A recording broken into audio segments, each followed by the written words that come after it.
అత్యాచారానికి గురై నిమ్స్ ఆసుపత్రిలో చికిత్స పొందుతున్న 12 ఏళ్ల బాలికను మహిళా కమిషన్ చైర్పర్సన్ గద్వాల్ విజయలక్ష్మి పరామర్శించారు.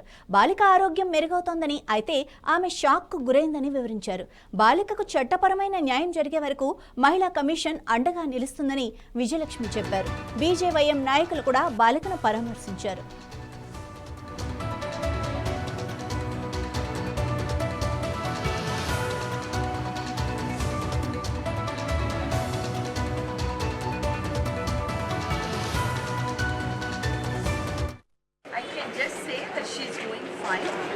Okay, she's little panicky ఎందుకంటే అందరూ అంటే కంటిన్యూస్లీ విజిటర్స్ వస్తూ ఉన్నారు.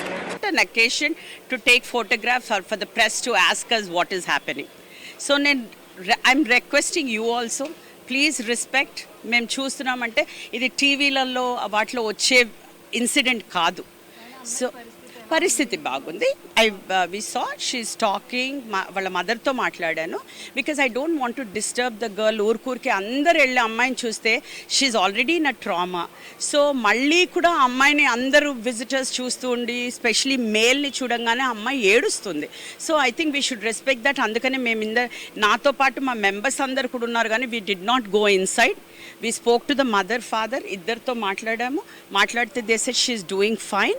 డాక్టర్ గారితో ఇన్ఛార్జ్ రాహుల్ గారితో కూడా మాట్లాడాము. He said she's doing fine, మాట్లాడుతుంది, అన్నీ చేస్తుంది. సో నేను ఇక్కడ రిక్వెస్ట్ చేసినట్టు బులెటిన్ కూడా ఇష్యూ చేయమంటున్నాం ఒక 3-4 days, so that you will not speak to అస్.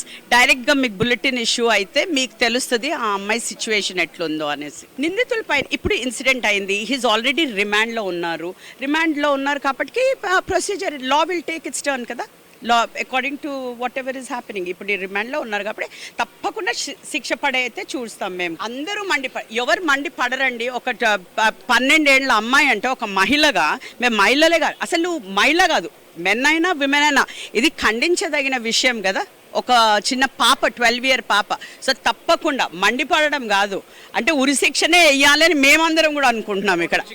అదే మేము కూడా ఇక్కడ ఉన్న నేను నాతో సహా మెంబర్స్ ఉన్న వాళ్ళు ప్రతి ఒక్కళ్ళు కూడా మేము కూడా అదే అనుకుంటున్నాం. ఉరిశిక్ష పడాలి అని మేము కూడా అనుకుంటున్నాం. అమ్మ నేనేం చెప్తా, న్యాయం జరగాలి అని చెప్తున్నాను. తప్పకుండా పాపకి న్యాయం జరగాలి. ఏ విధమైనా సరే మీరు అన్నట్టు ఉరిశిక్ష పడుతుందా, ఏ శిక్ష లైఫ్ ఇంప్రిజన్ పడుతుందా, ఏదన్నా కానీ హీ డిజర్వ్స్ దాట్. సో అది పడాలి అని మేము కూడా కోరుకుంటున్నాం.